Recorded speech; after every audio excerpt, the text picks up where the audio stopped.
내가 걱정하고 염려하는 내 인생의 짐의 무거움보다도 모든 것을 해결할 수 있는 유일한 하나님이신 줄 믿으시기를 바랍니다. 하나님의 말씀이 능력이지 다른 건 힘이 없어요. 하나님의 말씀이 능력이고 말씀이 나를 건지는 힘입니다. 말씀 없는 신앙은 곧 무너집니다. 이 길을 헤쳐나가지 못합니다. 말씀을 듣고 말씀에 의지하는 신앙은 내가 이기는 것이 아니라 말씀이 나를 이기기 때문에 말씀이 빛이고 말씀이 힘이고 말씀이 능력인 줄 믿으시기를 바랍니다. 그래서 그 하나님이 말씀하시잖아요. 다른 것으로 하나님이 하시면 될 텐데 하나님이 능력이 있으신 분이고 창조주 같은 거 의문 좀 안 듭니까? 하나님이 선지자가 갇히지 않게 하시면 되잖아요. 그런데 왜 하나님이 선지자가 갇히고 말씀을 찾아오시나 그 말이죠. 우리 인생에도 의문 좀 들지 않습니까? 하나님이 정말 나를 사랑하고 나를 사랑하신다며 내가 이런 일 당하기 전에 하나님이 미리 막아주시면 되고 하나님이 먼저 아시니까 보호해 주시면 되고 하나님이 함께 주시면 되는 것이지 왜 그때야 내게 이런 어려운 일을 겪고 이런 힘든 삶을 살아가게 하느냐. 의문점이 많습니다. 하나님의 응답하심이 나의 응답하고 다르다는 겁니다. 하나님이 응답하시는데 하나님의 계획대로 응답하시지 내 생각대로 응답하시지는 않아요. 이것이 하나님과 나와의 차이점입니다. 그래서 내 생각을 하나님께 맞춰야 되지 하나님의 생각을 내게 맞출 수 없어요. 3절을 같이 읽습니다.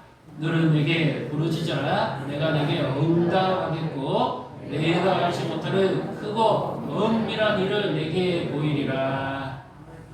우리는 지난 시간에 진정 하나님이 받으시는 예배가 되기 위해서는 한순간에 찬송도 소홀히 하면 안 되고 한 번의 고백도 소홀히 하면 안 되고 한 번의 우리의 믿음의 표현도 헛되이 하지 말아야 겠죠. 하나님께만 집중하라고 했죠. 이것이 예배죠. 하나님의 인재와 영광을 경험하는 이것이 진정한 예배죠. 하나님께서 지금 말씀으로 찾아오셔서 이 사면 초가에 꼼짝달 싸가지 못하는 이 예레미야에게 이렇게 말씀하십니다. 어떻게 해요? 너는 내게 부르짖어라. 이 말을 원래 의미는 불러라는 뜻입니다. 불러라. 엄마, 아빠 이렇게 부르듯이 불러라는 의미입니다. 그분을 부르는데 이제 여기에 이것이 있습니다. 여호와여 이렇게 부르는 주여 이렇게 부르는데 여기에 어떻게 부르느냐? 내 마음의 삶의 중심을 다해서 불러라는 뜻입니다. 그리고 이것이 지금 이 백성들에게 하나님께서 이 문제를 해결할 수 있는 유일한 해답이 됩니다. 내일부터 우리도 특별 새벽 기도를 하는데요. 하나님을 찾아야 되죠. 그 예수님께서 구하라 찾으라 두드리라는 이 말을 오늘 성경에 한 단어로 표현됩니다. 그 의미가 뭐죠? 불러라. 하나님을 향해서 방향을 틀고 중심에서 하나님을 찾으라는 말이에요. 불러라. 그리하면 내가 응답하겠다. 그분이 살아계신 분이기 때문에 그리하면 내가 응답하겠는데 이 부분을 똑같은 성경에서요 조금 더 구체적으로 말씀하시는 부분이 있습니다. 예레미야 29장 11절부터 보겠습니다. 13절까지 말씀인데 같이 읽습니다. 여호와의 말씀이니라. 너희를 향한 나의 생각을 내가 아나니 평안이요 재앙이 아니니라. 너희에게 미래와 희망을 주는 것이니라. 너희가 내게 부르짖으며 내게 와서 기도하면 내가 너희들의 기도를 들을 것이요 너희가 온 마음으로 나를 구하면 나를 찾을 것이요 나를 만나리라. 아멘. 하나님께서 그들의 미래에 대해서 재앙이 아니고 지금은 고통이 되지만 돌이킬 것이다. 징계를 통해서 그 백성들이 돌아오게 하실 것이다. 그래서 그들의 미래는 밝을 것이다. 이렇게 말씀합니다. 우리가 기도하면 하나님께서 우리의 고통을 아시고 우리가 생각하는 것보다 훨씬 더 나은 방법으로 인도하신다는 사실을 믿으시기를 바랍니다. 그런데 하나님을 찾긴 찾는데 어떻게 부르라는 말입니까? 12절 다시 보십시오. 이제 너희가 내게 부르짖으며 불러라 이 말이죠. 와서 기도하면 내가 너희들의 기도를 듣는데 13절에 어떻게 해요? 나오죠. 너희가 온 마음으로 나를 구하면 나를 찾을 것이요 나를 만나리라. 그냥 근성으로 와서 기도하는 것입니다. 이거 아닙니다. 전심으로 내가 하나님을 찾아야 된다 그 말입니다. 중재한다는 뜻이에요. 서로 떨어진 것을 하나로 연결시킨다는 말이에요. 기도하면. 그러니까 하나님과 나를 기도로서 중재시킨다는 말이죠. 그런데 내가 전심으로 하나님께 나가려고 하니까 뭐가 걸리죠? 네, 내 죄와 내 허물이 걸립니다. 지금 제가 오늘 새벽에 새벽 기도를 하면서 이런 생각이 들었습니다. 이 말씀을 생각하면서 똑같이 우리가 신앙을 사람들이 지금 예배 안 옵니다. 그런데 그들의 영혼이 건강할까요? 그들은 지금 뭐하고 있을까요? 그들이 중심에서 하나님을 찾고 있을까요? 신앙도 자기 편이에요. 필요하면 하나님 앞에 나올 것이고 필요 없으면 안 나올 것이고 이건 중심에서 찾는 거 아니죠. 그들은 영혼이 너무 안타까워요. 오늘 우리도 마찬가지입니다. 우리가 중심에서 하나님을 찾습니까? 처음 사랑과 처음 행위로서 내가 하나님 앞에 나아갑니까? 그래서 기도하면 역사가 일어난다는 의미는 기도가 하나님과 나를 중재시키는데 내 안에서 이것이 일어나야 됩니다. 영적 각성이 일어나야 됩니다. 하나님, 내가 지금 생각해 보니까 내가 너무 부족하고 너무 죄송스럽고 너무 죄인입니다. 그래서 회개하면 하나님께서 이 떨어진 것을 하나로 연결시킵니다. 기도로 한 방편을 통해서 하나님과 막힌 담이 허물게 되어지죠. 내 죄를 자복하고 회개하는 순간 내 영혼이 깨어나기 시작합니다. 그래서 점차 나를 짓누르고 있는 이 절망과 인생의 짐의 무게가 하나님과 중재될수록 하나님을 중심에서 찾을수록 무게가 줄어들어요. 절망과 두려움에 빠져있던 내 영혼이 하나님을 중심에서 찾고 구할수록 내 영혼이 회복되면서 힘을 얻습니다. 그래서 이제는 기도라는 이 중재를 통해서 내가 가지고 있는 문제가 아니라 이 문제가 하나님께 가는 문제로 연결이 되는 거죠. 그래서 인생의 짐을 내가 지는 것이 아니라 누가 지게 합니까?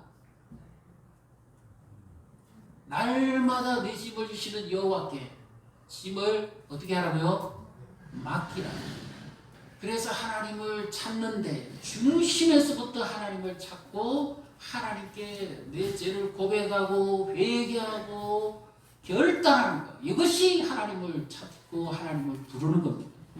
그렇게 하면 하나님께서 어떻게 하시겠다는 말입니까? 내가 듣겠다 그러시죠. 하나님께서 이 백성을 향한 마음이 무엇입니까? 이들이 이제라도 돌이켜라는 것이 아버지 심정이죠. 그리하면 징계의 기간이 어떻게 됩니까? 짧아질 것이라고 말씀합니다. 70년 아니라 7일 될 수도 있습니다. 돌이키기만 했으면. 깨닫지 못했죠. 우리 연약함이 뭡니까? 하나님의 말씀을 듣고 나를 향한 하나님의 계획을 깨닫지 못하는 거예요. 그래서 우리가 지금까지 이렇게 지내오는 겁니다. 하나님 앞에 내가 얼마나 부족하고 내가 돌이켜야 될 것이 무엇인지 내게 영이 임할 때 비로소 내 영의 눈이 떠지면서 하나님 앞에 고백합니다.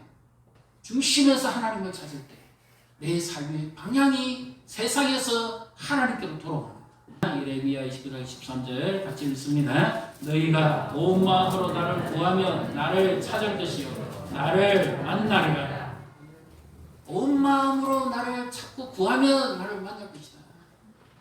기도는 하나님을 만나는 겁니다. 그래서 그 백성들이 비로소 이 죄를 나중에 바벨론 70년 포로에서 깨닫고 난 다음에 그들이 돌아와서 뭐합니까? 전심으로 하나님을 찾죠. 이제 무엇을 깨달았을까요? 자기들은 미처 몰랐던 걸 깨달았죠. 하나님의 심정이 어떤 것인 것을 비로소 깨달았죠. 오늘 우리가 하나님께 전심으로 돌아가면 하나님께서 우리의 영혼을 깨우치고 하나님께서 우리의 삶을 회복시킬 줄 믿으시기를 바랍니다. 그래서 기도가 바로 저는 이런 단어는 별로 안 좋아합니다. 문제 해결의 열쇠다. 그거는 아니에요. 왜? 그게 반드시 하나가 있어요. 하나님 만나야 돼요. 내가 기도하는 자리만 왔다고 해서 기도가 해결되는 거 아니에요. 문제는 뭡니까? 중심에서 하나님을 찾느냐 안 찾느냐. 그래서 그 중심에서 하나님을 찾은 사람은 반드시 이 증거가 있습니다. 하나님의 처음 사랑으로 돌아가는 거예요. 그리하면 하나님께서 일하십니다. 환난 날에 나를 부르라. 내가 너를 건지리니 네가 나를 영화롭게 하리라. 하나님을 중심에서 찾아야 돼요. 지난번 우리 이승미 씨 간증을 들었잖아요. 약 먹고 죽으려고 했다가도 나중에 겨우 하나님 앞에 가서 하나님 저 왔어야 했지만 거기는 무엇이 담겨 있었을까요? 자기의 중심이 담겨 있는 겁니다. 약 먹고 죽으려고 했으니까 얼마나 중심이 있겠습니까? 기도는 못합니다. 그러나 그의 심정은 정말 간절한 거예요. 하나님밖에 없습니다. 그렇게 하나님을 찾은 거죠. 그러니까 하나님께서 약 먹고 죽으려고 해결 안 되는 문제를 하나님이 해결하시잖아요. 하나님과 중재가 되고 하나님과 하나가 되니까 하나님이 그의 억울함을 풀어주시잖아요. 그래서 이번 새벽기도에 내일부터 특별 새벽기도를 하시는데 어린아이도 괜찮아요. 아이들도 자는 아이들 데려오시면 돼요. 그 아이들이 뭐 하나님은 모르겠습니까? 다 기도를 너무 어렵게 생각하시면 안 돼요. 한마디입니다. 한번 따라해 보실래요? 중심에서 하나님을 찾는 것이 기도입니다. 기도 내 몇 시간 했다, 며칠 했다, 그거는 내 편에서 생각하는 기도의 분량이고요. 하나님의 자세에서는 기도는 중심에서 하나님을 찾는 거예요. 하나님을 만나면 삶이 바뀌게 되어 있습니다. 너희가 나를 만나면 돌이키게 될 것이다. 하나님의 이 약속을 오늘 우리에게도 하십니다. 지금도 현실은 막막하고 내일은 어둡습니다. 그러나 빨리 깨닫고 돌이키면 하나님의 약속이 이어집니다. 그래서 중심에서 하나님을 찾아요. 그래서 우리 새해가 기간에서도 우리 영혼을 깨우고 하나님 앞에 중심으로 우리가 돌아가야 됩니다. 뿐만 아니라 믿다가 예배 생활 못하는 사람들이 이렇게 안타까운데 하나님 몰라서 죽어가는 영혼들은 얼마나 안타깝습니까? 그들이 어떻게 하나님께로 돌아오겠어요? 하나님의 계획과 방법을 어떻게 알겠습니까? 하나님이 그들을 사랑하는지 어떻게 알 수 있습니까? 아들을 주시고 죽이기까지 하시면서 나를 구원하신다는 그 사랑을 알 수 있는 방법이 뭡니까? 전하지 않으면 들을 자가 없습니다. 어제 우리 여기 행사했잖아요. 어제 여기 동면 안에 사는 사람들은 다 왔어요. 어제 우리 전도하시고도 가서 전도하신 분도 있지만 막 몇 시간 동안 전도해요. 하나님이 다 만나게 해주시죠. 전하지 않으면 어떻습니까? 다음 주에 추수감사주일은 우리 한 해의 추수도 감사해야 되지만 영적 결실에 대해서 우리가 추수감사를 해야 돼요. 영혼을 대해서 하나님 앞에 듣지 않으면 어떻게 오겠습니까? 이 복음이라도 하나님의 말씀을 들어야 되죠. 복음이 들어가야 사람이 삽니다. 생명이 살아갑니다. 영혼을 깨어납니다. 하나님의 말씀의 능력에 잡혀야 우리도 살다면, 이 절망을 이길 수 있다면, 불신자는 하나님을 알지 못하는, 아니 하나님과의 관계에서 끊어진 자는 어떻게 살겠습니까? 하나님의 복음이 들어가야 돼요. 그래서 우리가 복음을 전해야 돼요. 쉬어가는 영혼에 대한 안타까운 심령을 가지고 하나님 앞에 연결되기를 그렇게 간절히 원하는 마음으로 기도하고, 내 자신이 먼저 하나님과 연결되었을 때 하나님께서 우리의 기도를 들으시고 우리를 만나주시고 우리의 눈에서 눈물을 닦으시고 우리의 일을 하나님이 하실 줄 믿으시기를 바랍니다. 하나님 앞에 중심으로 들어가요. 그래서 이번이 기도에 뜻을 정하시고 마음을 돌이켰어. 다니엘이 뜻을 정해서 여호와께로 마음을 돌이켰을 때 하나님 들으셨죠. 바벨론의 박수와 순교보다 10배나 뛰어난 지혜와 총명을 주시고 하나님이 그를 들어서셨죠. 우리 자녀들이 하나님께로 마음을 돌이키고 몸만 앉아있지 말고 마음을 돌이키라는 거죠. 하나님이 언제든지 요구하시는 것은. 왜 그렇습니까? 하나님이 우상이 아니기 때문에. 살아계신 분이고 그분이 인격이시기 때문에.